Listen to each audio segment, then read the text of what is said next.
Hey there, it's Vashti Sarah. Welcome back to Post Blog. If this is your first time listening, go ahead and hit the subscribe button, like button, follow button, share button, all the buttons to stay connected with the Post Blog podcast.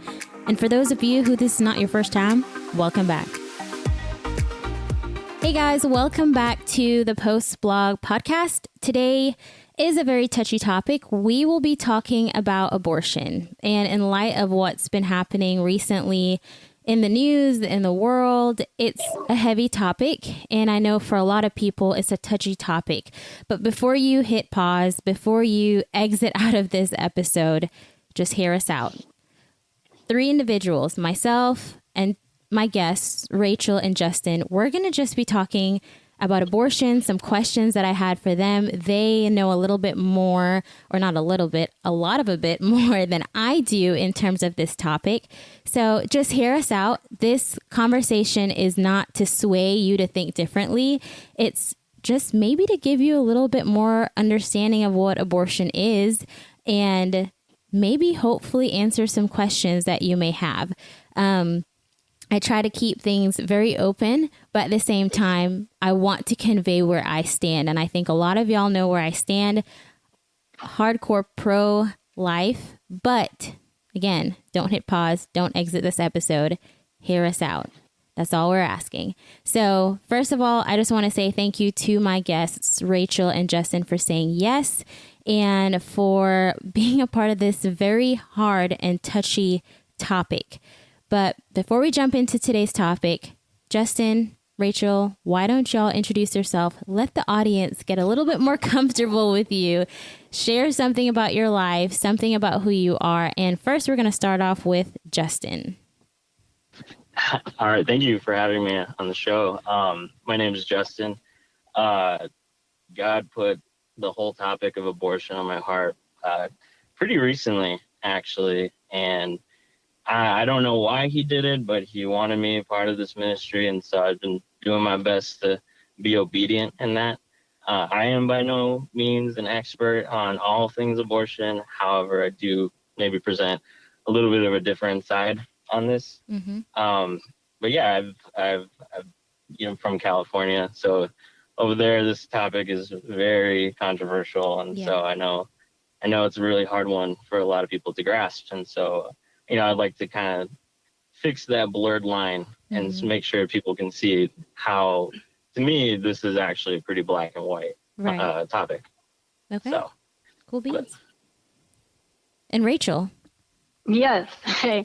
I'm Rachel. Also, thank you, Vashti, for just saying, hey, would you would you like to? And so, and then I said yes. But yeah, it's kind of a nerve-wracking topic and one that you kind of have to, say some things that it's kind of like, oh my goodness, is that loving or is it not? But I've been in, and I guess this struggle, this fight with abortion, or just kind of like, what do we do, or how do we make a stand? But for about 3 years, when the Lord kind of like Justyn, he said, hey, you have this belief, you're going to do something about it? And it's like, oh, yes, Lord. So about 3 years ago, also not a professional. I do know a little bit more than the average person. And again, like I have a certain stance, but that doesn't mean that I don't want to have conversations. And so I'm really just hoping that that's kind of what happens here today is that you can have, like, you can listen in and just kind of have that conversation. It's not really to say, I don't know, any type of hatred or anything like that. Absolutely. It's just all out of love completely. Mm-hmm. Yeah. And you both work in a type of clinic, or what's your background in terms of abortion? Actually, I met Rachel volunteering at a crisis pregnancy center. Okay. Going back to, how I even started kind of getting involved in this, being obedient. And we, both are advocates, and we talk to people who are debating between choosing life or choosing abortion. And so we try to get them to, without judging anybody or shaming anybody for their decision, kind of get them to naturally choose life, right? If possible. But ultimately our goal there is to spread Christ's love to everyone, make them feel like, this is possible to do. And so try to be the backbone for his ministry. Okay. Cool beans. Well, let's just jump right into it. First things first, history of abortion. When did it start? How did it start? Why did it start? Do we know all of this? Any one of y'all can tackle that first question. Yeah. Okay. I mean, you got it. You got go for it. Go for it. Yeah. I mean, okay. So when you said history of abortion, I was like, well, wow. I mean, the complete history. I don't know like how far back you want to go, but I looked at that and I was like, it's kind of 1550 BC is whenever like we have that there was this idea of purposefully terminating a pregnancy. And just that there was that need or that desire. But if you're talking about in the U.S., that's closely more, I mean, I'm sure was happening, all throughout that time, different methods, different ways, but 1980s is about whenever it became a hot topic in the U.S. And I guess you could say whenever Roe versus Wade came in, and that's how it kind of started. So, yeah. Okay. And are there different types of abortion? Because especially with Roe versus Wade being overturned, I'm hearing a lot of different things, the treatment of ectopic pregnancies and miscarriages and septic uterus and all that. Like they're looping all of this into different types of abortions. But is there or are there different types of abortions, or is this all just a misconception and misinformation that's going out? I can tackle that one. There are two basic types of abortions. I know I've heard a lot about the ectopic abortion of lately, but I know in terms of the most common one would be like a medication abortion, and that's using two pills, one to kind of separate the fetus from the mother's placenta and thus cutting off any nutrition to the baby, and eventually it'll die. And then the other one just the second pill will cause extreme cramping and essentially to flush the child out. That usually, if I'm not mistaken, that you can do that from like the first 6 to 7 weeks. As it kind of grows a little more, the baby develops more, then they can use surgical abortion, which is opening the cervix, softening that, and then essentially applying a suction tube to pull out the child. Okay. And I try to use the word child specifically instead of saying fetus, because this terminology can kind of sanitize humanity in this. But yeah, those are the two main types of abortion. The surgical abortion can get a little more complex with the instruments, and I know doctors have to keep a track of which body parts they're pulling out, right? Because in the case that they leave anything in, once they're scraping the uterus, it can cause a severe infection. But for the ectopic ones, I know that's that's usually when if I'm not mistaken, the baby dies, or the woman is potentially in the harm's way from giving birth, and that's their reason for aborting. For that, that one's really hard thing to speak on, especially being a man, because I wouldn't ever be in that kind of predicament. Right. But yeah, that's that one is one that I know people like to use as the means of keeping abortion kind of on the table for some. But yeah, that's a whole other topic of. I'd like to kind of make a note here. Yeah, if that's okay. It's interesting because that idea of, well, what about an ectopic pregnancy? Sometimes the side effect is that the abortion pill can cause an ectopic pregnancy. So it's really interesting to me because they're like, well, what about in that case? So yeah, that's interesting. So the pill that is supposed to terminate the child can also cause an ectopic pregnancy. Can even put you more in harm's way. Mm-hmm. Wow. Okay. From my understanding. Right. Yeah.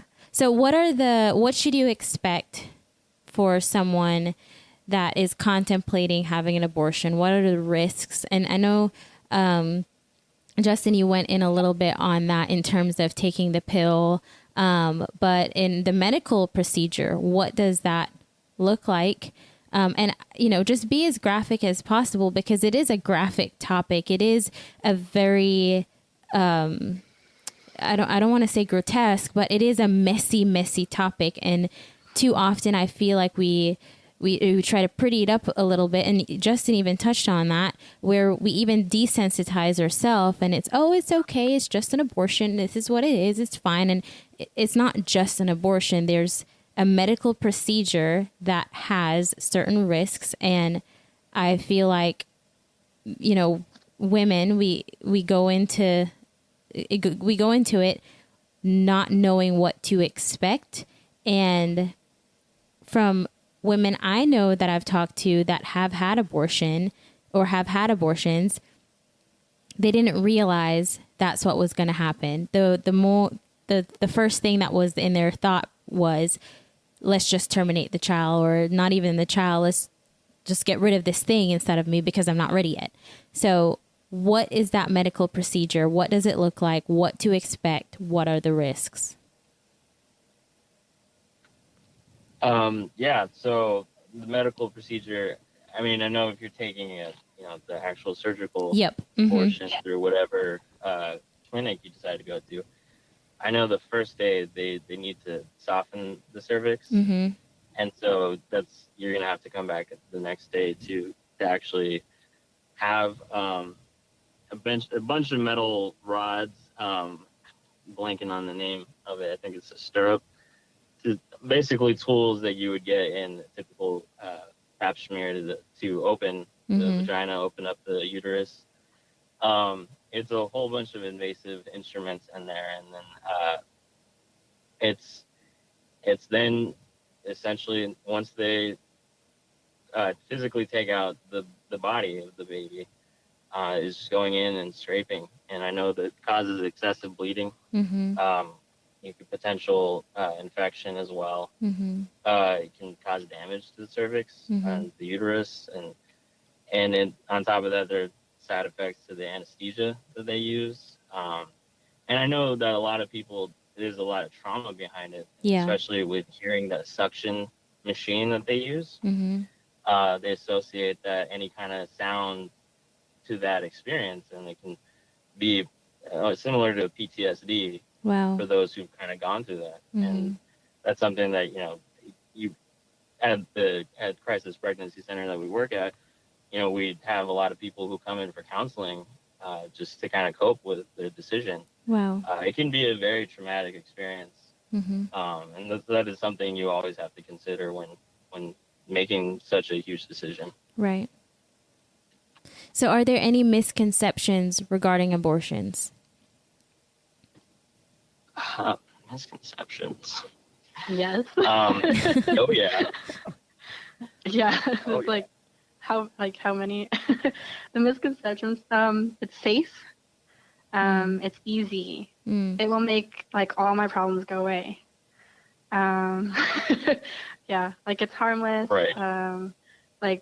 All these things, it's not going to affect your future. Right. You'll be okay, spiritually, emotionally, and physically. Nothing's it's just even physically, but I'll be okay. Yeah.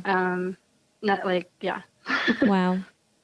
And I guess that's why so many women have chosen the route of abortion, is because it's presented to society. It's fine. It's a good thing. It's a quick fix. Get rid of your problem.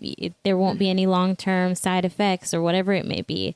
But wow. Okay. So let's talk about the moral side of it. Are abortions morally wrong? I think it's safe to say we believe so. Yep. Mm-hmm. I think the Bible makes it clear you shall not murder. Right. And that is what I think abortion is murder. I don't think I think the baby is a life at conception. It's unique. individual person that God already knows by name and is made in his image. And yeah, to terminate that is wrong in a moral sense. Absolutely. But science is saying that the fetus is separate from the mother, and the fetus is not a human being, and it doesn't have a legal right. This is what science is saying, that life doesn't begin at conception. So how do we prove that? How do we shift that thinking? Yeah, I know that's science has made it very convenient for people to get abortions, for sure. But it even science has also proven that we are in that as soon as sperm is fertilized an egg, we have a unique genetic code that nobody else in this earth has. We are unique individuals, and so science. I know, oftentimes people think science is unrelated to God's will and God's word, but it actually matches it perfectly. God even says when he knew us when he stitched us in the womb. And so science likes to make a lot, well, I won't say science, a lot of people like to use science as a way to suggest that baby's life is not a life, or it's just a clump of cells, but I'm a clump of cells right now. Right. If we were to find a living organism, even if it had no actual shape to it, on another planet, the whole world would be doing its best to protect that, to study that, to see its uniqueness. But for some reason, we can't grant that same cherish to human life. Babies have been born since the dawn of man, so it's no secret on what's on the other side of birth or what's on the other side of pregnancy. No one's confused here. I think it's simply a way to just get rid of a problem that you don't want. Yeah. So is there ever a point in time that a mother, or is it ever acceptable for a mom to choose to terminate their child? I like to speak to that. Okay. And I think it'd be good, thinking about that. Okay, what if I like being a woman? If I ever was in the position, and okay, let's say that extreme case, like I could die, right? And if you're looking at this like in the world's view, like, you want to save a life. If you're looking at this kind of in God's view, to me, I would say that if there is a possibility that I could die, but my baby can live, God is always sacrificial. And so if I can give my life so that my baby can live, and God decided to give me a child, then the grandest thing, the sacrifice that can be made is on my side. Because it's, I guess you could say, the stronger to the weaker. It's grace and mercy. So that's kind of, you say, is there ever a moment? And I think, okay, well, let me go to even the hardest situation. And even in the hardest situation, I would have to say no. Yeah. Wow. So what do you say to a woman that's been raped? To a woman that's been raped? Yeah. Because that's one of the things that a lot of pro-choicers are focusing on. And I don't want to say that that's a very, or I don't want to downplay rape, because it is a big issue, but the percentage, the rate of being raped by an acquaintance is 5.2% of the population, the U.S. population, and by a stranger is 6.9%. So that's very small. Again, I'm not trying to downplay it, but that is a very small percentage of women who end up getting pregnant due to rape. Right. So even if it's a small percentage, that is somebody's life. Exactly. So it's valuable. Mm-hmm. So you need to talk about it, right? Right. And you could talk about those percentages, but what you will find is that someone who was raped, or even incest, I don't know if you bring that up. Yep. If they have the baby, you don't hear people say, "I regret having this baby." And oftentimes, and you know this from experience. From experience, from working at the pregnancy clinic. Yes. But also, I mean, in articles, reading up, and just being knowledgeable about this information, because it's important that I am. But yeah, and also, oftentimes, that rape, and even like whoever it is, it's so tragic. But oftentimes, having a baby, rape, I would say those who are raped, the survivors, those who continue on and they have that baby, they actually find that it is something that brings reason and purpose and substance and joy and life. And that makes sense to me, because it is a life, you know. So it's interesting that people say this, and I'm not saying that there's not going to be someone who's just, I cannot like look at that child, or I cannot, you know. But in general, and a majority, you know, and again, I don't want to say like that is somebody's life, so you cannot, you know, you can't just drop it, you can't just ignore it. But most of the time, even with those small numbers, it brings joy, it brings life, and you never really hear them say, I regret having that baby, I should have just not had them. You know? So yeah, that's what I would say too, even in that hard situation of rape. Wow. I'd like to add something to that as well. So speaking on in an ethical sense, you know, we absolutely have to have empathy for someone who is raped, someone in those horrible situations. And I absolutely don't want to belittle anybody who's even been pregnant from a rape.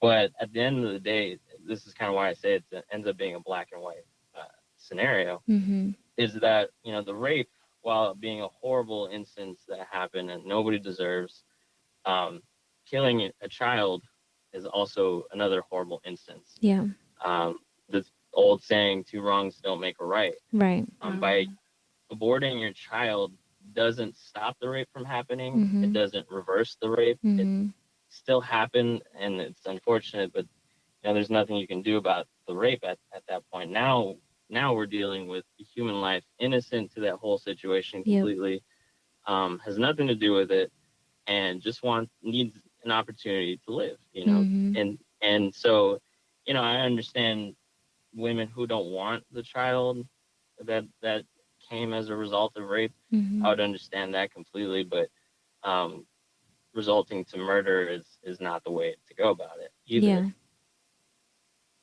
So like I also, a friend of mine were talking about this specifically in terms of a child or a woman getting pregnant as a result of rape.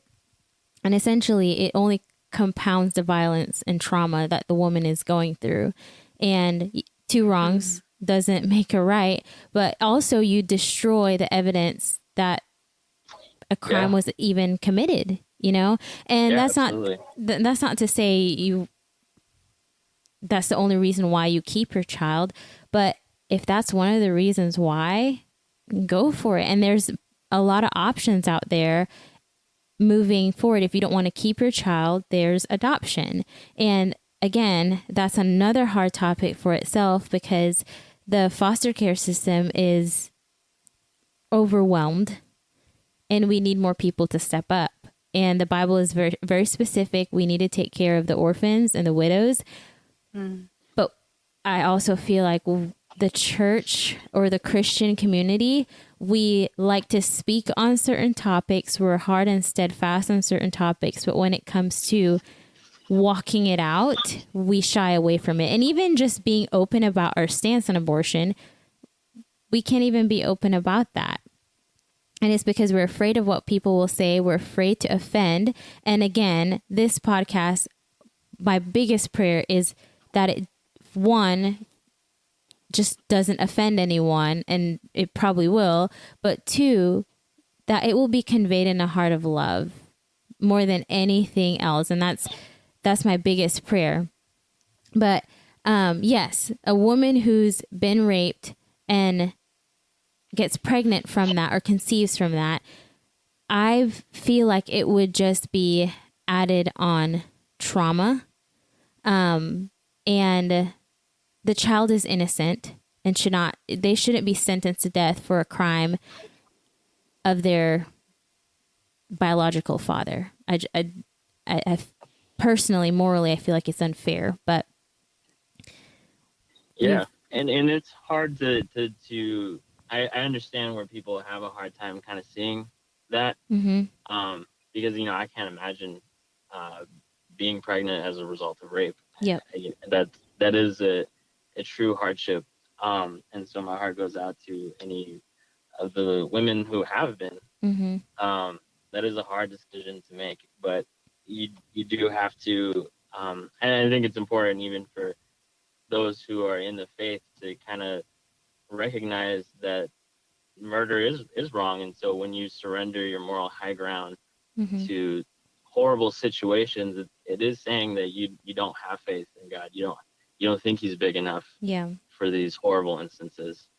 And so I get where it's hard for people to talk about, and it's hard for people to even come to that conclusion. Yep. You're right. I don't want to offend people with what I'm saying, but at the same time, I don't want people to be, I don't want people to fall for the false teachings that are going on today. I want people to know the truth, even if it's hard to hear. Right. So on that, should Christians support abortion? Because I do have quite a bit of friends that I've tried my best to be very compassionate, because my black and white personality likes to, and I the Lord's working on me on this, but immediately just thinks, how dare you think like that? You can't be a Christian if you think like that. But I have to step back and realize there are so many factors in terms of abortion, and there's a lot of misinformation going on out there. And there's a lot of, I'm pro Melissa who got raped and ended up getting a child. I'm pro Susan who,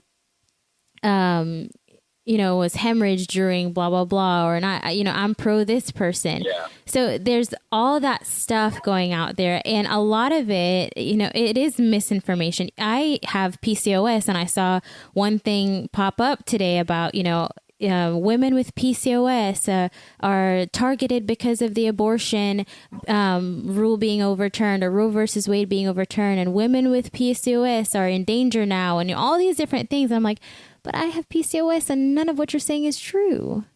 So there's just a lot of misinformation going on out there. And I feel like Christians are placed in a very tough spot, because you want to do the right thing. But at the same time, I feel like a lot of the progressive Christian movement likes to blend in different things. And I will accept all these different things just to make everyone be okay with me. And then it could also be, I do believe, killing, murdering is wrong. But at the same time, I also believe that placing these women or stripping these women's rights away is also wrong. So should Christians support abortion? All that to say, should Christians support abortion?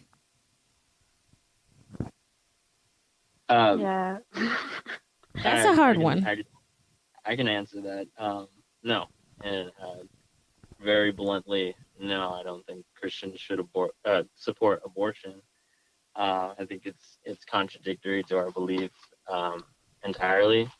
I think God made each person individual and unique, and with his image, and so we do have infinite value.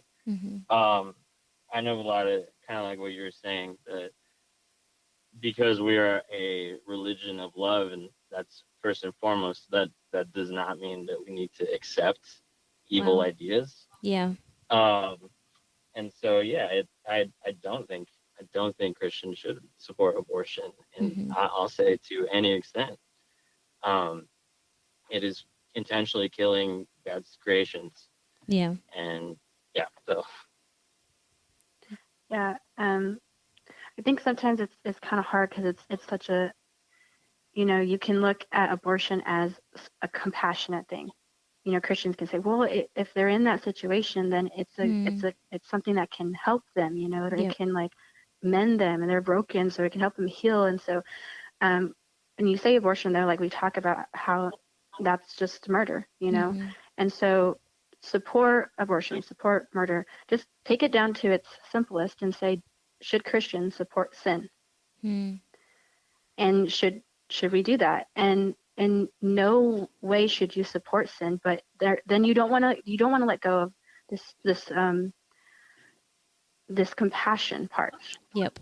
And as Christians, though, like we should support forgiveness after sin, forgiveness at any point. You should support love through sin. Even when you see someone sinning, you should support them through it. And so, but we don't help people sin. Wow.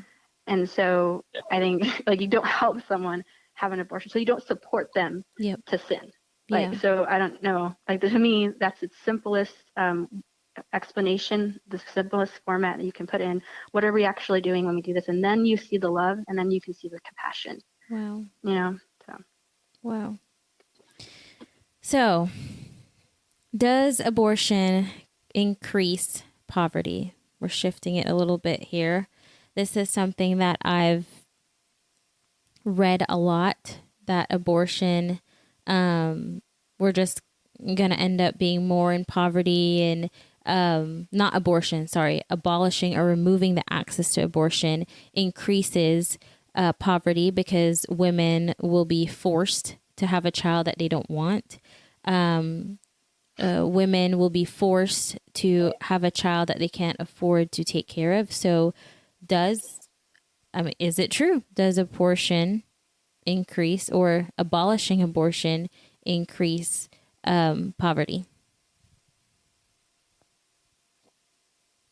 Maybe form the question again. Well, I mean, I'll be honest. This is an area where I'm not so well read on. If I had to make and I was actually talking to Rachel the other day that, when you get into any kind of statistics or testing of this kind of theory, it's hard because you can find any kind of sample group that with anybody else's bias attached to it. Yep. Or making all studies essentially very biased. I can find one that supports abortion, and I can find one that probably doesn't support abortion. But I think just to answer the question in a general sense, I think common sense would say that actually abortion leads to more poverty. More people in this world leads to more infrastructure, leads to more jobs, leads to more opportunities for other people, leads to more growth. Right. And so when you kind of cut that back, it would make sense that all of that would be cut back as well, right, leading to more poverty. And I've read and I've researched on different studies done, and it is proven that in fact abortion has made poverty even worse, like you said. But there are plenty of resources or centers out there that are well equipped to help parents in crisis situations. And yes, there is this false narrative out there saying, there's not enough, or the church isn't doing a good job, or, there's not resources out there for women. There should be universal health care and all these things, being shoved in our faces. But there are places out there that provide help for women who want to have their child but can't afford to feed their child, or can't afford to take care of their child, or whatever it may be. I personally do believe, based on my study, based on my research, abortion does not solve poverty. If anything, it increases that poverty mentality and that poverty mindset. And I think, Rachel, you and I had talked about this too, how abortion is the removal of life and poverty is the lack of life. So with the promotion or with the allowance and the just saying abortion is okay, we're essentially continuing that poverty mindset. We're allowing or convincing people to believe that, you know, abortion is a solution, but truly what you're doing is forcing people or I'm trying to pick my words here. Subliminally placing them in a place where they are more prone to depression, more prone to addictions, more prone to all these different kinds of things that are a part of the poverty mindset. So that's just my 2 cents based on what I've read, based on what I've researched on that abortion doesn't solve poverty. If anything, it makes it even worse. Yeah, so I'd like to add to that. If you want to look at it like a financial, I don't know how you say that, like financial life, emotional life, how you're doing, like if you're healthy there, your wealth. I mean, physically, I guess even just socially, I would say, we looked at it and it was like 63 plus million that have been aborted. And I looked at that and I was like, wow, you know, just like a whole generation. Oh, wow. And I was talking to my sister and she said, well, more than that, because they would have had kids. Wow. And they would have had kids. Yeah. And I was just like, okay, yeah. And so that's just, you know, poverty right there in my view. And I see it that way. I'm not sure how this fits in, but also I'd like to note that there's something called the feminization of poverty, because women who are, I guess you say, not in a relationship with their man, they are more likely to be poor. And you will find that more times than not, the woman who decides to have that abortion is not in a relationship with a man. Wow. And in general, I think it's like 40, I don't know the numbers, but that leaves a woman like alone, and that's financially, like they don't have that support. Yeah. And usually a woman who has an abortion already has children that they're providing for. Yeah. So that's on a financial level. Now let me tell you, like on an emotional level, you're more likely to commit suicide. You have depression. You have substance abuse. I think you mentioned that also. So just in general, to me, you have just a mentality like you took a life and there's no life, there's death. And so in like kind of what you get to is just death. Yep. That's kind of like what comes back to you. You Wow. know, that's I would say that that's how God brings justice. You know, that's his balance. And then I would also say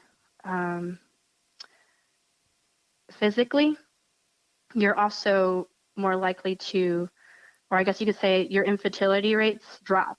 Like you can't have a baby as easily once you have an abortion. Wow. There's also physically, you're more likely to have breast cancer because your body was ready to have a baby, but you stopped that, and so your body's like, what's going on? So there's as well just those things that come, and it's just, to me, it's just more poverty topped onto more poverty. So yes, I would say not that abolishing abortion increases poverty, but abortion itself increases poverty in a lot of different areas of your life. And not to mention, I mean, spiritually, you're against God. So Yeah. So it just, you're in, I mean, lots of women don't realize what they're doing, you know? Yeah. So, but that's God's justice, you know, so. So what would you say in terms of my body, my choice? Again, if you're looking at it in the world's view, absolutely. If you're looking at it in, you know, okay, I'm a believer. Is this really my body? let me live a life. This is God's temple. And whatever he says in his book, I'm going to believe, whether I like it or not. So there's some things that I fall into line. I'm just like, yeah, like I root for that all the way. Right. Other things, I'm just like, wait, what? Like, I don't really want to do that, Lord. That one's hard for me. Yeah. And so you just have to, okay, is it your faith? Is it what you walk out, or is it not? Yeah. Yeah. So that's what I would say to that. To add to that as well, my body is not my mother's body. She birthed me and has no claim to do whatever she wants with me. It's just because of that. And so I think the main problem that people on the pro-choice side of this argument is that they don't see the value and that a fetus has, a baby has in the womb, as someone who walks among this earth, breathing, who's been born already. Yep. And so they just kind of see, going back to a clump of cells. But yeah, again, when you have, especially that Christian ideology, you definitely have to see this as two completely separate individuals. Yep. It's, the baby inside of you is not your body. You don't have 4 arms. You only have the 2 arms that you have. They're completely distinct individuals. And so I'd say like the whole my body, my choice thing, it doesn't actually hold up. Yep. In my opinion. Yeah.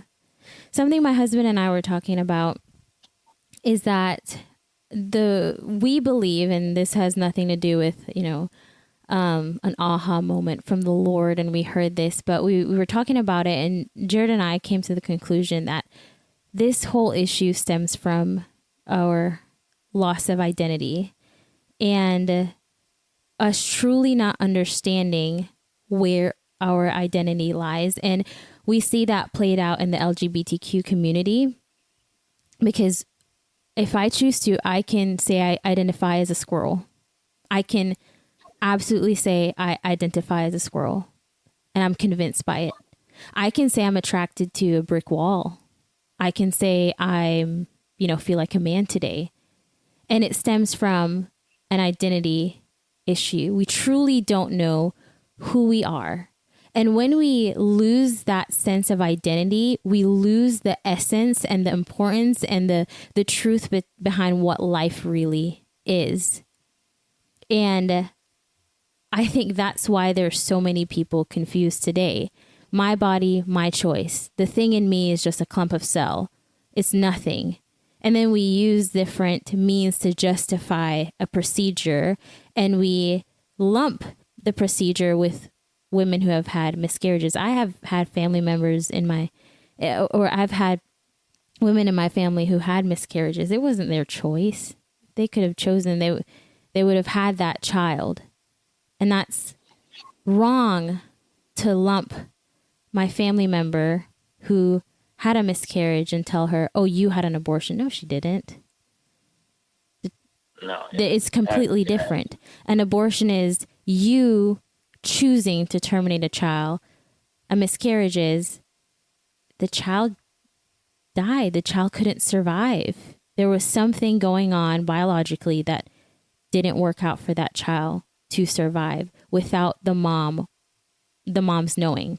But back to my whole point, the loss of identity, the loss of truth, I feel like that has shoved, or not shoved, but that has shaped this generation to believe what they believe. And, we're quick to stop supporting certain organizations. I saw this, Fair Life Milk. I don't know if y'all know what Fair Life Milk is, but if you're lactose intolerant, Fair Life Milk is one of the top brands out there. But there's this big investigation going on right now at Fair Life and how they're treating animals, and just a lot of animal abuse and kicking the female cow and the killing some of the cow's children, and stomping them, branding them, just a bunch of stuff going on, huge investigation, huge lawsuit. And I was reading the comments and, I'm never going to support this company. How dare they? That's a life. That's an animal's life. That's a the poor calf. I can't imagine how that mom feels, that the mom calf feels. And I sat there reading these comments. I'm like, come on, people, where have we lost it? Yeah. This is wild. We're quick to, I'm never going to support that company ever again. I'm never going to do this. How dare they?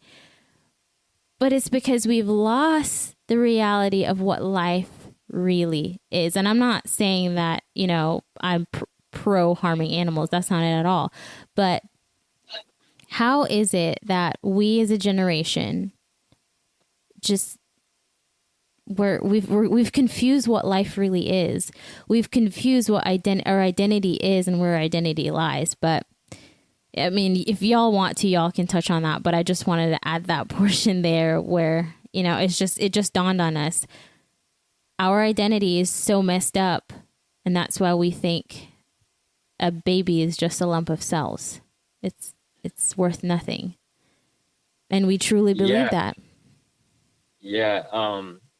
It's kind of amazing that I find that most people that are the pro-choice side, they're also very vegan and pro-animal, and a modern term that I can't get behind at all is the term fur babies. Yeah. This idea that animals just take precedent over human life. And, again, I'm not for harming animals or mistreating animals by any means, but I also understand that God gave us a specific purpose and a specific value that he gave to that he didn't give to the animals. Yeah. And so you're right. I think there is a identity crisis among humans that has been there for forever. Since Adam and Eve. The fall of man, exactly. We have forgotten that we are beloved sons and daughters of Christ, in which God is well pleased. And I think it's just reminding people of their worth. Yeah. It's so important. And then reminding people that they are bearers of God's image. To bear someone's image kind of shows you how much value you have. Similar to how a dollar has the image of George Washington, we know for a fact that that's $1. But if we bear God's image, how can you even quantify how valuable that is? Yeah. And so people, my heart goes out to those struggling with the transgender identity crisis. People who think that they are trapped in another sex's body. That is a hard thing to struggle with. Yep. Yeah, it is a huge identity crisis, and it absolutely plays a part in this whole abortion thing. That just again our value, and just being reminded of our value. Yep. So, if there's one thing that you would like listeners who have had an abortion or are thinking about having an abortion, if there's one thing you could tell that listener, what would it be?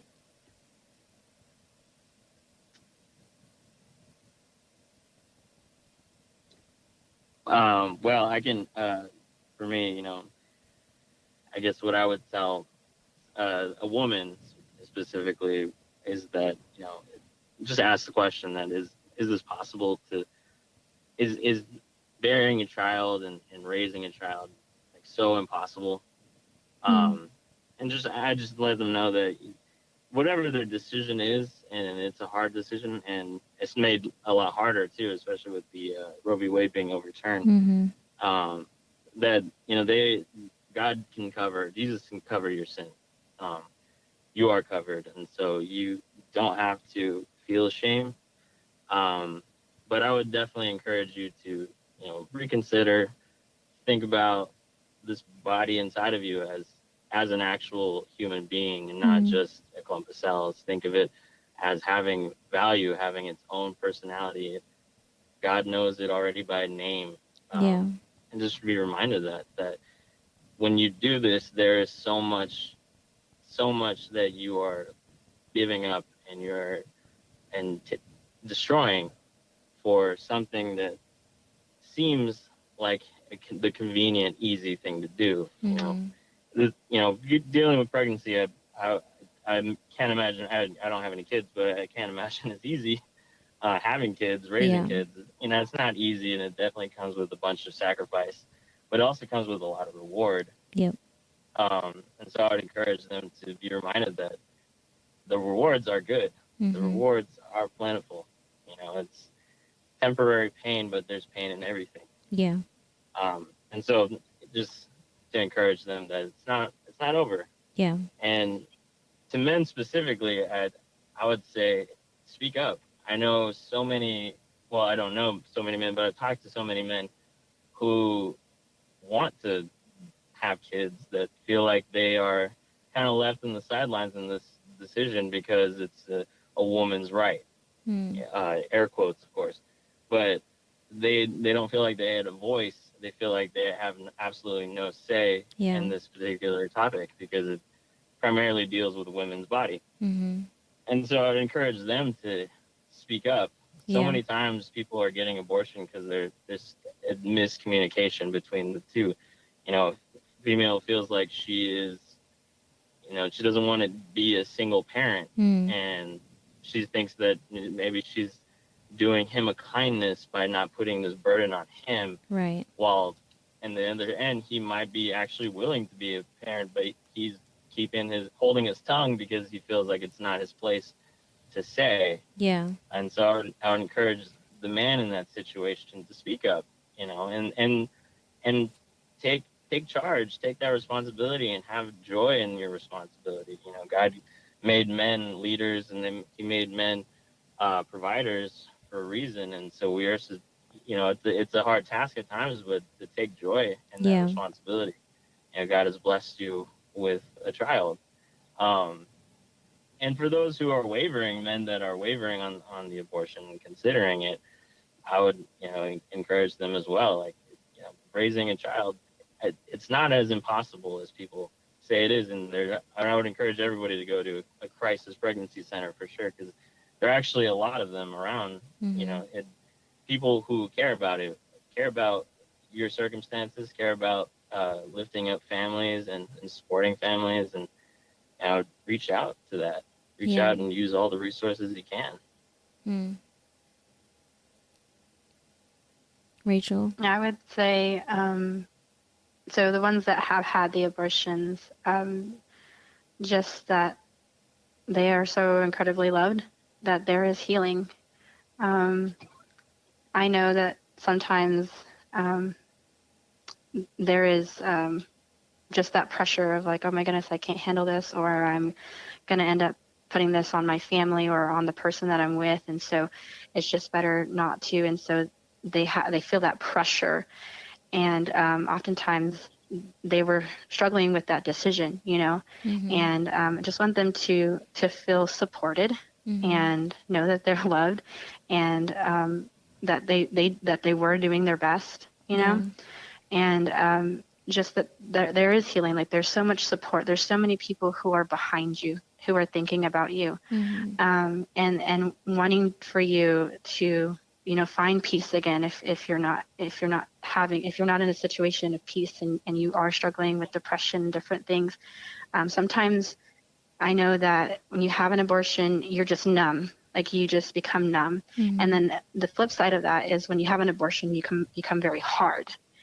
And so in both of those cases, I don't want you there, I don't want you to be numb just going through life. And I don't want you to be hard, just, hating everybody because of the hard decision you had to make. And so just know that you're loved, and there's people who want to help you walk through healing. And I mean, I don't look down on you. Like, I love you. So if you have had that abortion, that's where I stand.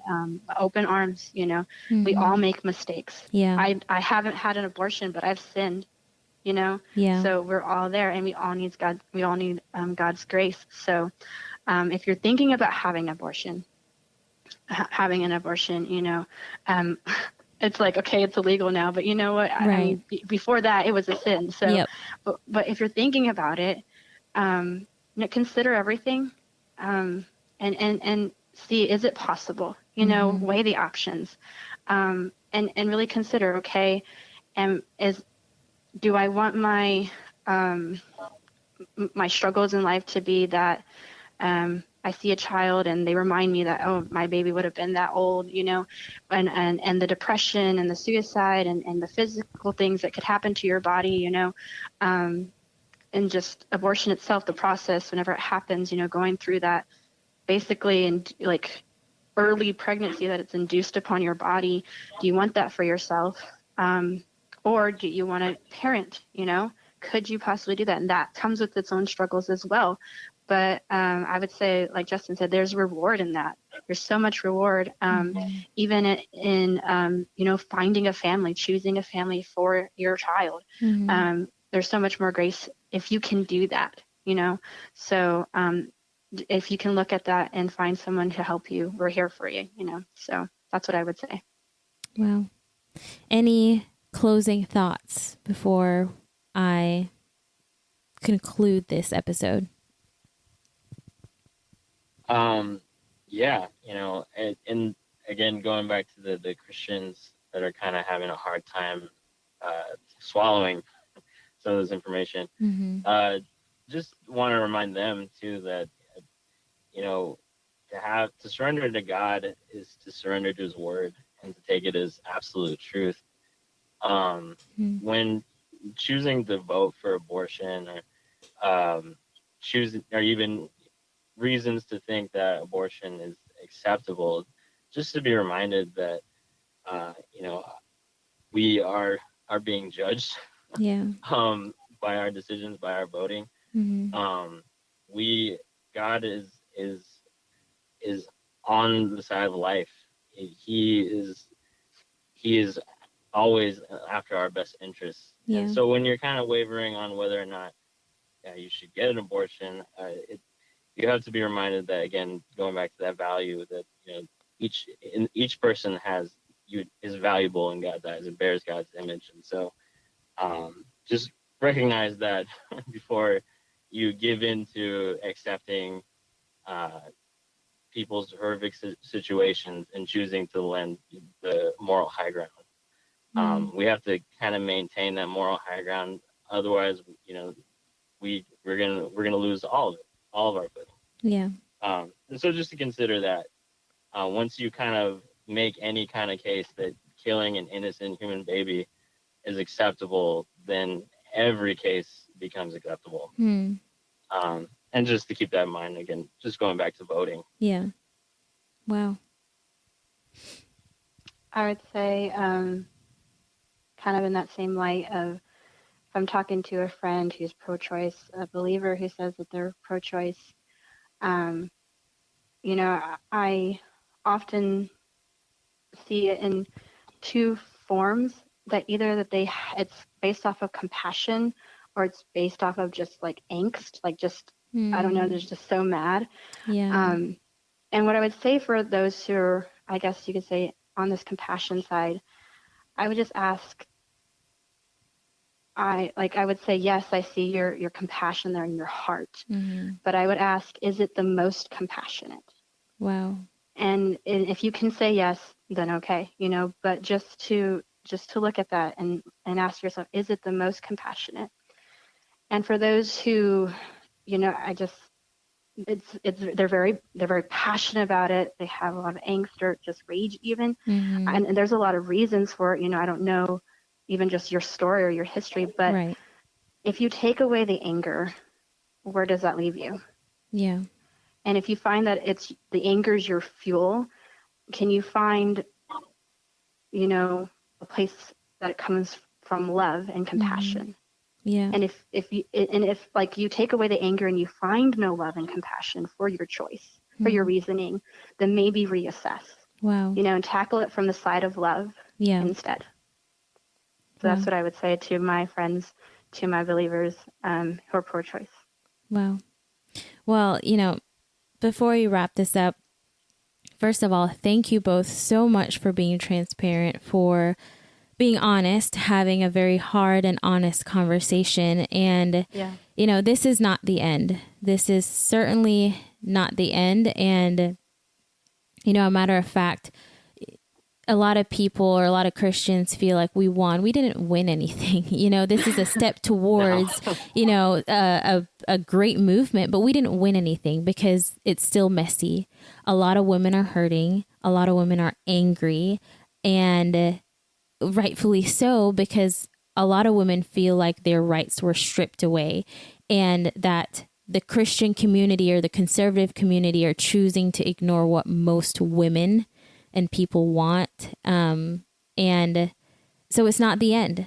So I want to encourage listeners that to continue educating yourself, keep praying, keep having conversations, and be bold about having these types of conversations. I feel like sometimes we use the whole quick to listen, slow to speak verse as a cap out. Oh, I'm just listening. I'm just listening. Yeah, but at some point you have to speak out. And I get it. You don't want to offend. You don't want to hurt feelings and all that. And that should never be your goal. But you do good, you will offend. You do bad, you will offend. It's life. It's emotions. We're dealing with people's rights or what we believe is our right. We're dealing with something extremely messy. Pray about when you do need to speak up. And if you feel that unction, speak up. Don't sit back and let someone else do it. And advocate for those who are hurting. And advocate for the unborn. Advocate for the life that is in the womb. But not just that. I also want to encourage, listeners, and this one absolutely annoys the crap out of me. But we who say we're Christians, we're the ones that are mocking the pro-choicers now. Haha, you lost. I've seen comments from Christians and influencers and, basically shoving it in the pro-choicers' face. Not and I'm okay. Like, come on, people. This is why people say Christians are hypocrites. This is why so many people walk away from the church, because the moment we see some form of victory, this is our response. We need to do better. Don't get sucked into the social media, back and forth. I've had people send me hate messages and I choose not to respond. I mean, sometimes people might feel like, oh, it's because she doesn't know the truth or, whatever. I could care less what they could assume about why I'm not responding. But the reason I don't respond is because I don't want to get in a fight. That's not me. I don't want to get in a debate about who's right and who's wrong. I want to hear you out. I want to hear why you're hurting. I want to hear why you're mad at pro-lifers. And I want you to hear my side. And I know I probably will never convince you otherwise. My hope and prayer is that the Lord will change your heart. But at the end of the day, don't get sucked into the mock of social media. We're not out here to mock anyone. If anything, we're mainly out here. It boils down, and both of y'all said it, we're here to love people. Loving people through their hurt, loving people through our victory, loving people through the war, loving people, listening with love, and being who Christ has called us to be, the salt and light of the earth. So I hope this episode was some form of salt, some form of light, some way of opening your eyes to maybe, just maybe, shift your thinking. And even if you're still pro-choice, maybe your eyes were open a little bit. You just, you thought a little bit differently. Something nudged in you. I'm not here to convince you otherwise. My biggest prayer is that you know that you're loved. And like Rachel said, accepting with open arms in love. But Christians, I'll leave y'all with this. We need to do better. We need to do better. If you're a conservative Christian who is pro-life, do better. Don't be the Pharisee saying you love the Lord and then mocking and ridiculing and shoving in people's face that you won. That's not it. That's not Christ-like love. But I can go on a tangent on that. Thank you both so much for saying yes. This is just one of the many conversations that we need to have in terms of abortion. This is not even scraping the icing off the cake. This is barely touching on what abortion is. There's so much information out there. But I hope y'all enjoyed today's episode. And for those of you who are hurting, for those of you who are confused, there are crisis pregnancy centers out there. There's a ton of resources out there.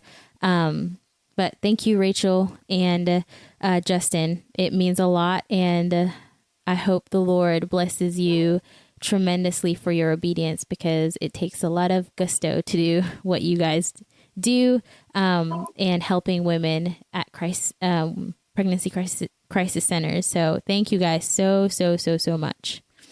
Yeah, thank you. Thanks for having me. Absolutely. And maybe sometime we'll do another episode. Who knows? Yeah. Okay. All right. Pretty See cool. y'all. Bye. That's it for today, guys. Thank you for joining me on Post Blog. Don't forget to hit the subscribe button, like button, follow button, share button, all the buttons to stay connected with the Post Blog podcast. Same time, same place next week. I love y'all. But remember, God loves you most.